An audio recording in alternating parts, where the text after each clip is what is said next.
As a fourth-generation entrepreneur and business owner, I know the grit and grind that it takes to run a business. With ChingonSA, we're capturing stories from other local business owners and community leaders to highlight them for you, our querido community of San Anto. From the culture, for the culture. What's up, everybody? Welcome back to another episode of ChingonSA. I'm Luis. I'm the host of the show, and I just want to say thank you so much for sharing this episode on social media, following us on your streaming platform, your favorite streaming platform.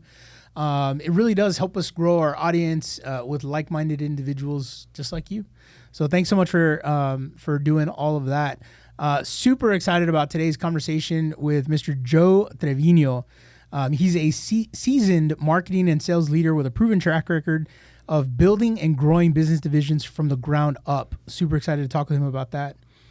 With deep expertise in the Hispanic USA market and a career spanning entertainment, marketing, sales, consulting, Joe has led international campaigns, pioneered market strategies, and driven multi-million-dollar growth. Joe's entrepreneurial journey began when his family opened up one of the first Tejano nightclubs in San Antonio called Reflex Nightclub. I'm super excited to talk with him about that. Originally a top 40 venue, the Trevinos recognized the rising influence of Tejano music and brought live performances to their stage, the likes of which include legendary acts Selena y Los Dinos, Emilio, Maz, David Ligarza, Jay Perez. We could go on and on and on. Over the years, Joe has held roles at Hollywood Records, which is a Walt Disney company, Arista Records, the Children's Miracle Network Hospitals, where he grew the Hispanic program funding from $400,000 to over $9 million annually. He was the founder of Universal Latin, where he crafted high-profile marketing campaigns for clients such as Sony Music and EMI Televisa.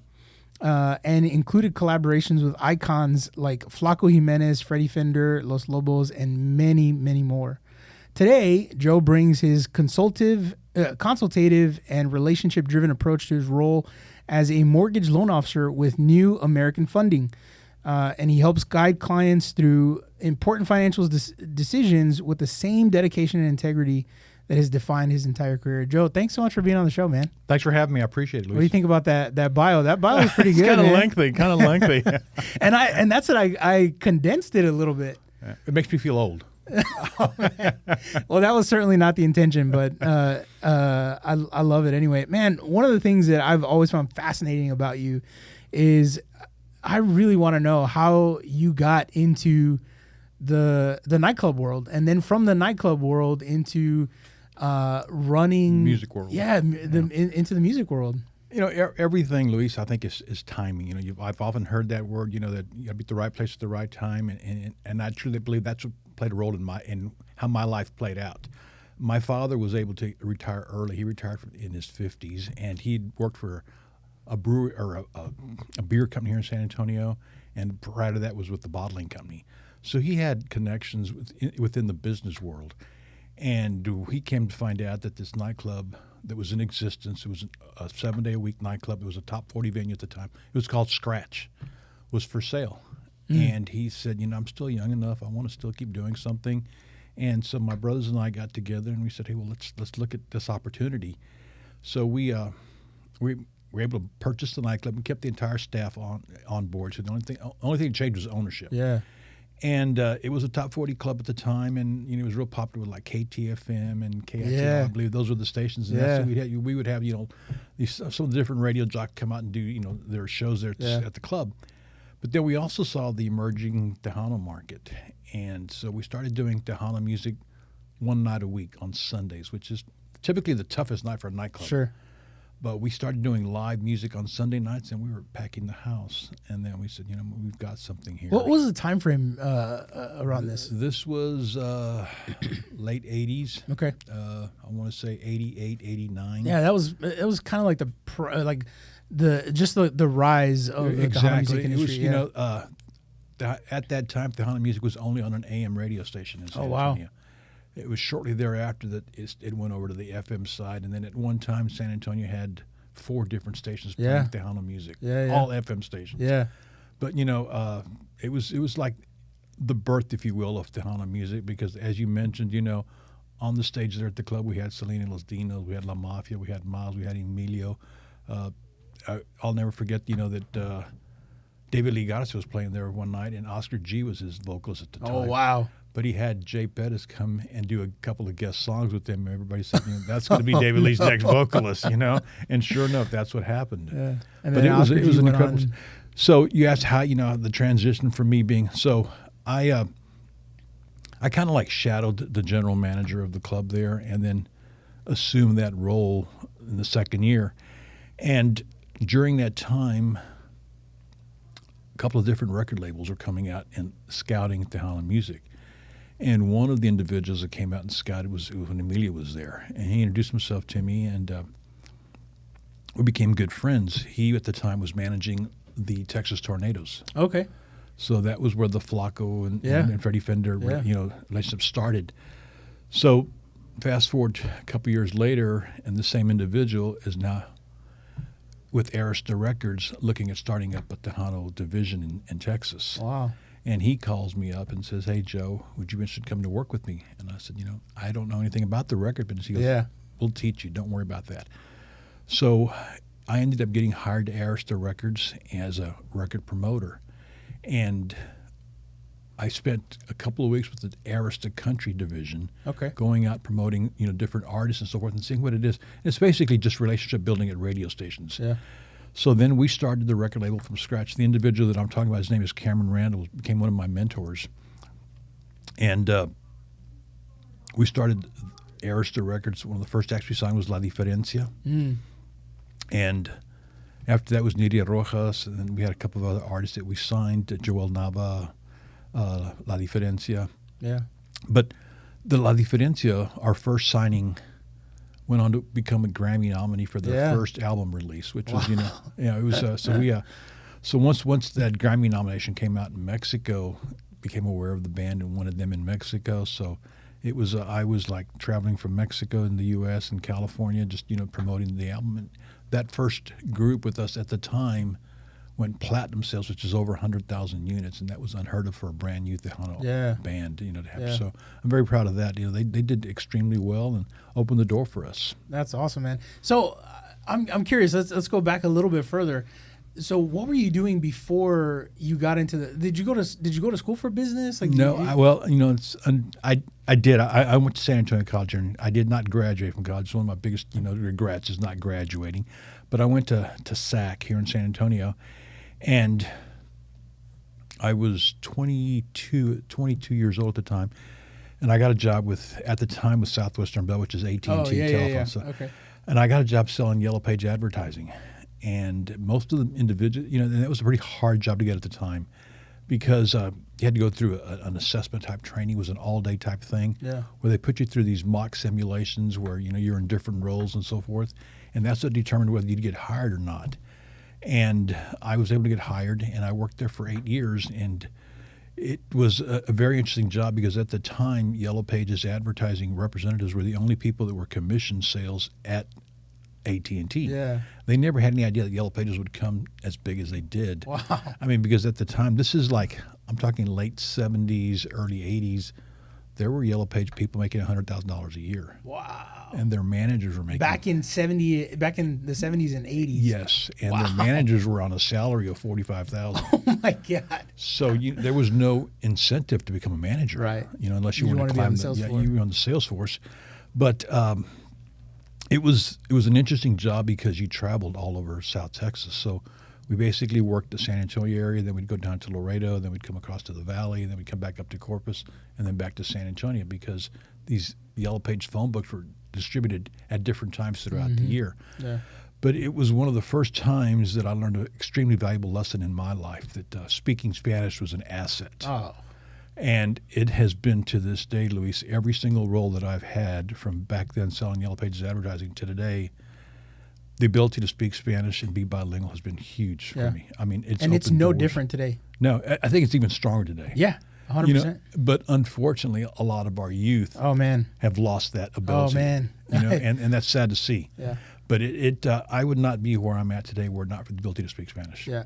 Yeah, I agree with that 100%. I mean, even in my business, I think I have a leg up on especially because of my focus, right? So like, I deal with a lot of contractors on a daily basis, and a lot of those contractors want to be business owners. Sure. And when they go off and start their own business, they have no idea what to do, where to go. And one of the things that they need, obviously, is commercial insurance for their businesses. And when they're calling around to these other insurance agencies and they can't help, they can't find anyone to help them communicate with them or help them understand what it is that they need. Right. And I get an opportunity to help them out with that because I speak Spanish. That gives me an in. Sure. Also, it's a great way to just establish rapport. Like at the very basic level, right? Yes. At the very basic level, it's just a way for us to build a relationship, start a relationship, and build rapport with that customer. So I could not agree with you more that it is more prevalent now, I think, and more important today in today's market that people speak Spanish. No, I agree. I mean, as I said, it's been a huge asset for me. Yeah. Because once I transitioned from Yellow Page advertising sales and went into the music, it was even stronger because every single station that I was talking to were Spanish speakers. Yeah. And I'll never forget when I was embarrassed as to the utmost degree. I had La Diferencia and promoting them in California. And I'm at a radio station in Los Angeles. And the program director pulls me aside and says, in Spanish, but I'll translate briefly. He said, "You're in Los Angeles, California. We speak Spanish here like they do in Mexico. This is not Texas. There's no Tex-Mex here." Oh, gosh. He humbled me, but it was a valuable lesson. Right. I went straight to a bookstore and bought a Spanish-English dictionary and immersed myself in that. And I said, "This is not going to happen to me again." Right. But he did me a favor, honestly. Sure. This was in the 90s, early 90s, if you will, and it was a valuable lesson. But and what he said was there's a lot of truth to it because here in Texas we do butcher the language. There is a lot of Tex-Mex spoken, and they don't speak that way in Los Angeles. Right. They don't speak that way in Chicago, Right. and they definitely don't speak that way in Mexico. Right. So it was humbling, but it was lesson learned. Yeah, for sure. That's interesting, man. I yeah, I've not been humbled in that way before. I think what's a little bit different is that I deal with individual business owners, right? And most of them are, first of all, I think most of them are okay with the fact that I'm at least trying to speak Spanish, trying to speak their language. They give you the benefit, They give you the benefit of the doubt. But also, I think the other thing is that they're so willing to help you. Like if I don't know a word, I can't think of what it is that I'm trying to say, and through the broken Spanish that I have, I don't know formal Spanish, just like you. I know Tex-Mex, and it's very conversational. A lot of times I don't even know the technical words of what it is that I'm trying to say from my industry or whatever. Sure. But we get through it, and I think that the customer, because they appreciate that. Yeah, they appreciate the fact that I'm at least trying to speak their language, trying to meet them where they're at. They didn't get that. When they called somewhere before. And it's obvious, that's their first language, and that's why they prefer to speak Spanish, because just like we're butchering up Spanish at times, they feel the same way about doing it with the English language, and they just don't want to feel insecure if you... How did you use that to your advantage when you're building these marketing campaigns? Like we talked about, you, especially with the Children's Miracle Network, right? You built that huge increase in funding. How did you use that to speaking Spanish? Right. Were you able to tap into a different market? What do you think was helpful in that? Yes. Well, let me just backtrack just for a few minutes. So, once from Arista Records, I went to work for Hollywood Records, which is part of the Disney company. And all the time, record label people were paid off of CD sales. Mm. And that's how we were compensated, and it was a lucrative world, and everybody thought the world would never end. Yeah. Well, then in the mid '90s, Napster came around, and people started downloading music, and that was the beginning of the end for record industry type jobs. Fortunately for me, I had built up relationships with radio stations across the country because my territory was the U.S. and part of Mexico with our distributor. So I had relationships at Spanish radio stations from Los Angeles, Chicago, New York, Florida, and so forth. So after my time at the Disney company ended, I had a recruiter connect me with the nonprofit. And I said, I really don't want to work for a nonprofit because they have this stigma, if you will, that it's just. But he said, no, Joe, he says, I think it's worth your time to at least visit with them. So I did. I interviewed at the Children's Miracle Network, and it was a 5-process interview. They were looking for someone to build their Hispanic radiothon programs.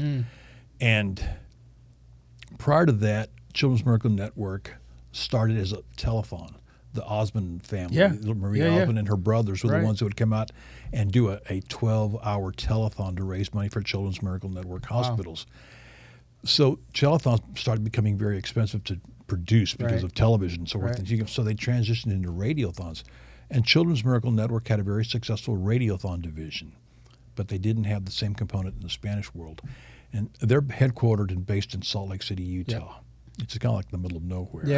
And it's not necessarily. Especially, you don't think of Hispanics. Exactly. It's not Hispanic market USA. So one of the individuals that I interviewed with and ended up hiring me was another one of my mentors, Bob Lind. And he had been in the radio business, but on the general market side. He ran radio stations. I had been on the opposite side, on the marketing side, promotion side. But we connected. He hired me.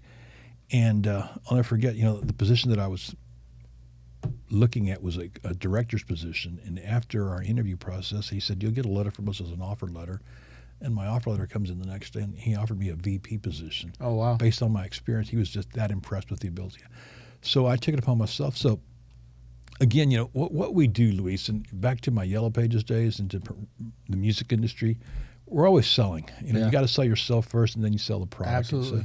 So I started calling a lot of these same radio programmers that I had worked with prior to. Instead of pitching an artist, I'm now pitching the Children's Miracle Network, a program. And what benefited the radio stations is Children's Miracle Network is a network of 170 children's hospitals throughout the United States. And all the monies that are raised in each market stay local for that children's hospital. Nice. So here in San Antonio, for example, it's Christus Children's Santa Rosa. So the money that radiothons raise stays locally for that local children's hospital. So when I was able to communicate that to these different radio stations, and I said, we're going to do this entirely in Spanish. It's going to be to your listeners. Let them know that this hospital does not turn any child away, regardless of their ability to pay or their legal status, which at the time was, very, very, and even today it's a huge component. That's how I was able to do that, Luis. So I introduced Children's Miracle Network to markets throughout California. I'm talking about Sacramento, San Francisco, San Jose, Los Angeles, San Diego, went into Chicago, went into New York. And we were doing these 2-3-day radiothons in these different markets. And this was a brand new market for the Children's Miracle Network. The local children's hospital was impressed because we would go out and do video with different patients' stories, and with talking to families, and everything was done completely in Spanish. Wow! So we did marketing in Spanish, and then all of our radiothons were completely in Spanish, 100%. We had a call center. The call center, which is kind of funny, is based in Mexico City. So they would answer the calls, and then we had computer screens that would show us how we were doing, the number of calls that were coming in, and so forth. But it was an exciting time. I did that for 10 years. Wow! And I would leave home every Monday and come back Friday or Saturday because I was in a different market all over the country. And again, that was my territory was the U.S. So, there was this old saying once I started working at Children's Miracle Network that travel kills brain cells. After 10 years of sleeping in hotels, and I became a million-miler on American Airlines because I was traveling every week. That was it. So, after 10 years, I thought, I think I'm going to retire. This is it. I've done everything. I want to enjoy my grandkids. My parents were still living, and I was missing a lot of events happening here in San Antonio with the kids and so forth, the grandkids. So I decided to retire, and I was out for about 6 months, and I was going crazy. I don't have any hobbies. I don't fish. I don't hunt. I don't golf, and that's some of my friends were doing, and I wasn't doing that. So I was getting bored. Were you trying it? Did you? No, no, not really. I went hunting when I was in my 20s. fishing's just not. It's just. Yeah. I'm just. I agree, I man. can't sit there. I agree. Fishing is just like boring to me. I know. And golf. I mean, most of the guys that are my age, if they're golfers, they've been golfing for 40 years. They're really good at it. I'm a beginner, so I'm not going to waste their time playing with me. So.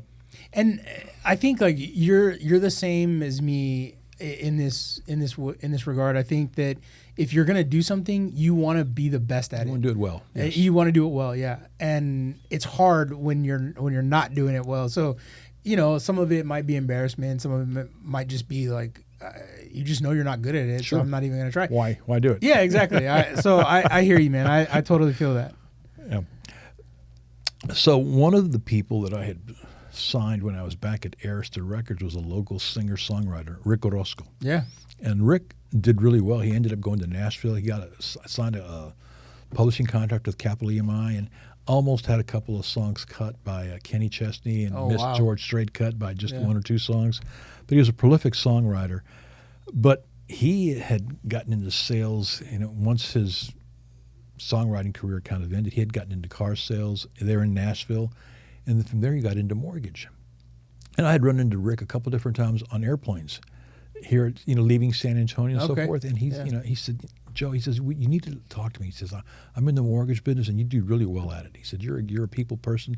He says, let's get together. And I said, yeah, sure. Yeah. You know what it's like. Yeah. So, fast forward now, I'm retired. 6 months into it, I called Rick. I said, hey, Rick, let's have coffee. Yeah. And so he was with the local mortgage company in town. He showed me what I had to do and so forth. So I did. I went to Champion School here in San Antonio and took the exam and became a mortgage loan officer. And this job, Luis, is, again, Spanish is a huge asset for me. Half of my clientele are Spanish speakers. So the agents that I work with know that I speak Spanish. We've done 30-second, 60-second videos that are posted on social media that are entirely in Spanish, geared to the Spanish market. Because much like in Children's Miracle Network, where we're educating the public, the same thing, very similar to what you talked about with your contractors that you work with, people don't know what how mortgage is set up here because it's very different from Mexico. Okay. And just explain the differences between an FHA loan, a conventional loan, a USDA loan, fixed interest rates, because so many people have been taken advantage of because of their inability to, or not knowing English or how mortgage loans work and so forth. Yeah, that's definitely, I've definitely experienced that as well. I'm curious. So what was, I lost my train of thought. What was one of the things that, besides Rick kind of like guiding you into the mortgage business? Mortgage world. Yeah. What was attractive of that industry versus maybe going back into the entertainment business? Yeah, the fact that I didn't have to travel, I didn't want to travel anymore. That was big, foremost, because I had opportunities to do different things with artists that require more travel again, and I didn't want to do that. And also, in the industry, the music industry, you spend a lot of time in clubs and festivals and concerts and things like that. And I was kind of like over with that, burnt out. Now when I go to a show, I'd like to just go to a show and enjoy it. Yeah. And that was a working world, and it required weekends away and so forth. Whereas the mortgage industry, you're your own boss. I'm an entrepreneur, much like yourself. You can work as little as you want or as hard as you want. Yeah. I'm available to my clients. I let them know I'm available on the weekends, on after hours. We're empty nesters, so I'm not at a little kid's softball game or basketball game or soccer game on Saturday mornings. I'm at home and I can answer the phone and talk to you and talk to an agent or whatever is required. So I let my agents and specifically my clients know that, I'm here to help them. So that was one of the biggest draw to me, was the fact that I could work on my own as I wanted to. I didn't have to go into an office if I didn't want to. And I could continue working in the Spanish world. Yeah. Yeah. What have you seen the impact have in your relationships with your clients? I know you kind of touched on that a little bit, just being available to them, being able to meet them where they're at.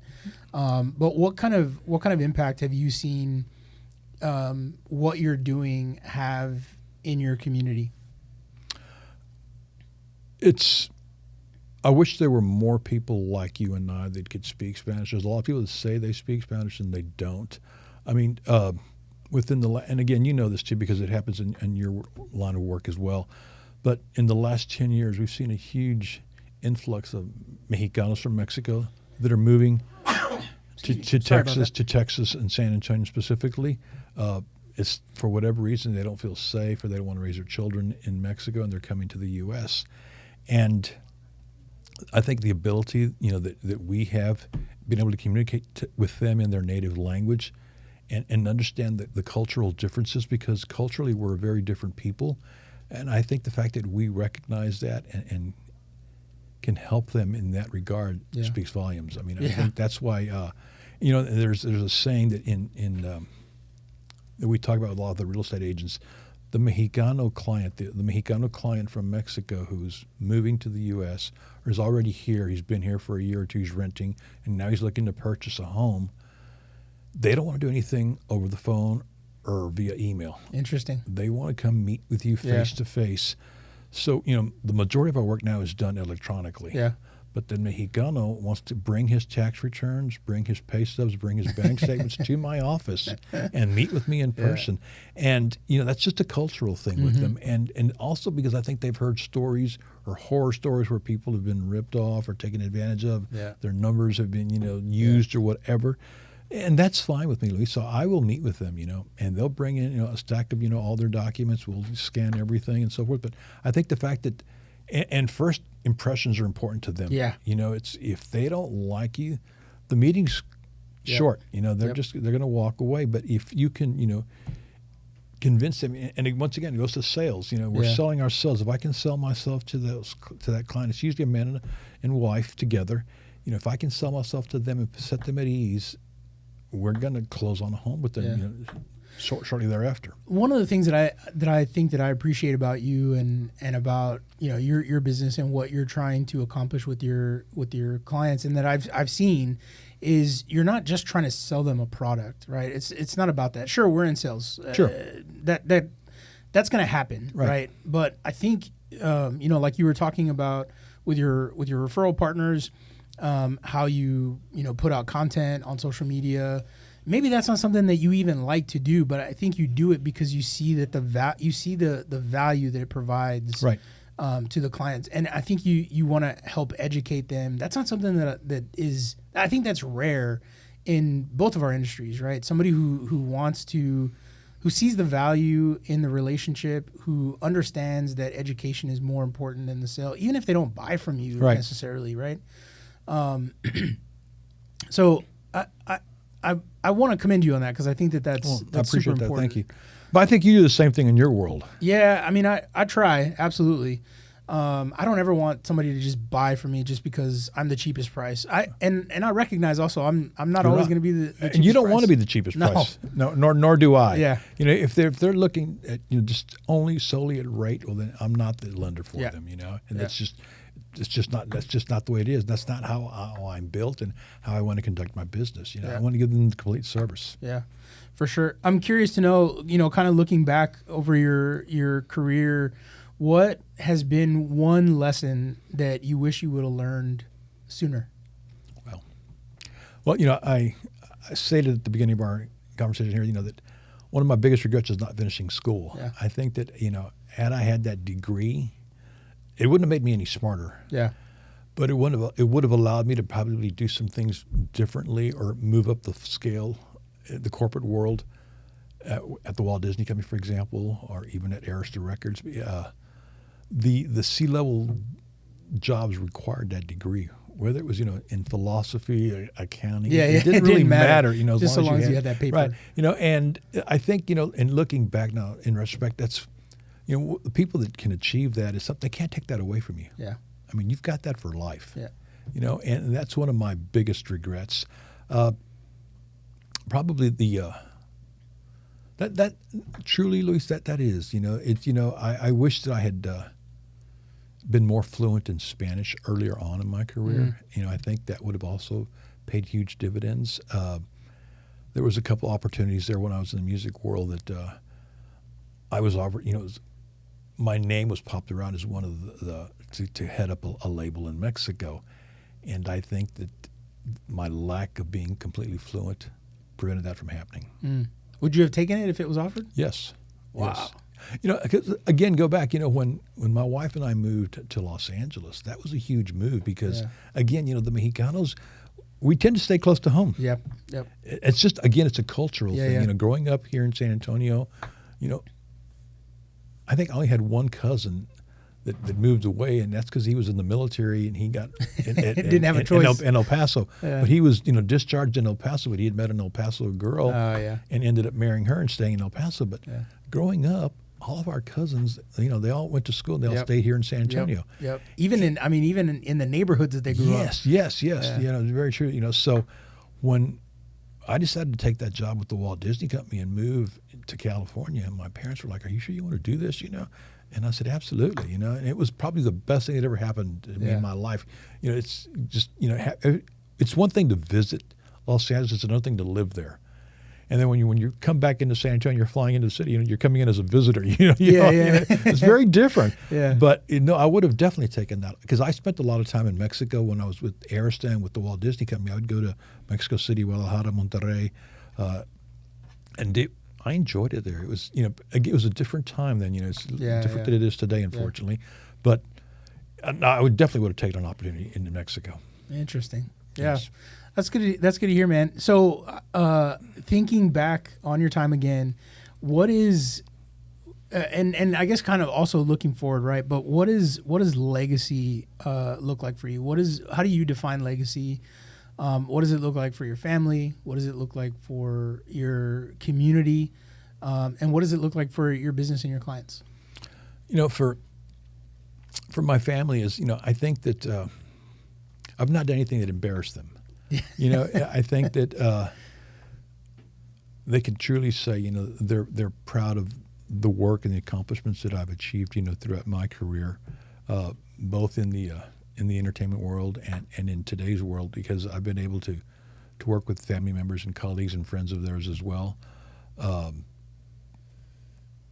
My parents got to enjoy a ton of different concerts and shows that they would have never been a part of had it not been for me. You know, they would come to California and stay with us for a month at a time, and you know, and they just loved it. I took my parents to concerts with Santana and Los Lobos. I took them to Juan Gabriel. We had Nidia Rojas that was on tour with Juan Gabriel, so they got to see probably 20 Juan Gabriel concerts. You know, wow! Which, you know, to them that was, you know, that was huge. You know, something, you know. So I think, again, you know, I did not embarrass my family. You know, I opened them up to new opportunities. Yeah. Yes. It's funny that you say that. You know, I think that like the older generation, your parents are still alive. Yes. But their generation, you know, like you were talking about, in our culture, we stay close to home. Yes. It's unheard of for that generation to travel also. Like, you know, my grandmother does not travel. She hasn't. I mean, I think the last, she might have gone, no, she did go to Cancun for a cousin's wedding, but that was like years ago. And I'm pretty sure that was the first time in decades that she had traveled outside of San Antonio or the state of Texas. Yes. So it's so cool that you know your parents got to do that. Because to what you say, I mean, to your point, there is like, growing up as a kid, our vacations were going to Corpus. Yeah. You know, that was a long trip. Yes. You know, you had to stop halfway and rest. And they didn't have the aquarium back then either. God damn it. Yeah, it was very different. No, but yeah, so they, you know, looking back on that, you know, and it was, so, you know, I'm proud of the legacy that I left behind. You know, it's, again, I don't have a big family, but we're close-knit, and it's been fun. It's been you know, as I shared with my wife many times, you know, when she married me, I said it's been a roller coaster ride, you know. You know, and it wasn't just, you know, a straight path. There's been, you know, peaks and valleys, but it's been fun. It's been rewarding, and honestly, Luis, I wouldn't do anything different. Yeah. If I had to do it all over again. What about the legacy that you want to leave behind for your clients? You know, that's one that I can honestly, you know, and this is, I hold true to this day, you know, that they have no regrets working with me. You know, that they know they made the right decision when they chose to work with me and help them, guide them into home ownership. I'm upfront. I'm candid with them from day one. I let them know what's going to happen, how we're going to do it, and so forth. And has it cost me business? Yes. Yeah. You know, and that's okay. That's okay because, you know, much like you and I both agreed, I don't want to be the cheapest in town. Yep. But, you know, I am very thorough, and I have, you know, no regrets in saying that.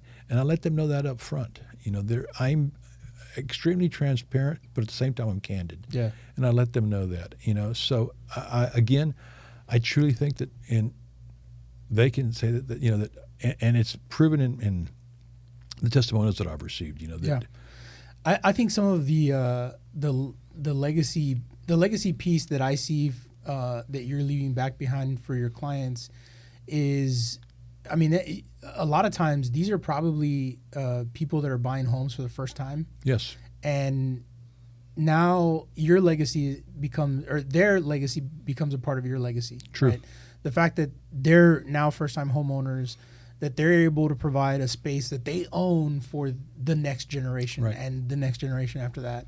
I mean, you know, you and I, you know, we know this all too well. Our culture, a lot of times, like we talked about earlier as well, they tend to stay in the same places. So a lot of my neighbors are multi-generational homes, right? Like grandpa is living with, you know, or grandpa is living with you know, their son or their grandkids even. Or that home was the great-grandparents' house originally. Yeah. And it stayed in the family. Yeah, it stayed in the family. They've built on, they've added on. Sure. There's a neighbor across from me that, man, they have the front part of the house is one story, but the back part of the house is 2-story. Right. You know, so it's great to see that there's somebody like you who's able to help guide clients into that sort of legacy, right? I mean, that's such a cool thing, man. You know, it is. And, you know, I tell my realtor partners this, you know, and it's true, Luis. I will work just as hard on a $200,000 loan as I will $1 million loan. Yeah. Because to me, that person who's buying $200,000, that's their castle. Yep. That's their dream home. Yep. You know, and I'm going to work just as hard for that person as that person this is their third or fourth home, and now they're at $1 million. You know, so they're going to get the same type of attention, attention detail, whether it's $200,000 or $1 million home. I see that. And I love that for your clients. That's why we keep referring business your way, sir. Likewise. Thank you. Joe, this has been a fun conversation, man. Thank you so much for coming on the show, talking about, you know, where you got started in the music business. And I love hearing that. Every time that we get together, I find something else out about you, and I get to, you know, kind of pick at that and learn more about you. So I really appreciate that about you. If people want to reach out to you, kind of get to or if they, you know, want more information on buying a home, how do they connect with you? Social media? Social media, or, you know, I have no problem giving out my telephone number. It's 210-542-6612. Nice. And we'll put that in the show notes as well, so people can find it easy. They don't have to remember if they're driving somewhere listening to the show. But we'll put that in the show notes. What about your social media handles? You're not super active on social. No, I'm not. But I'm on Instagram and on Facebook, and it's just my name, Joe Trevino. Joe Trevino. Joe T is how I affectionately refer to you. Joe, thanks so much for coming on the show, man. Really appreciate, thank you very much. Your time. Guys, thanks so much for tuning in to another episode of ChingonSA. My name's Luis. I'm the host of the show. We'll see you guys next time.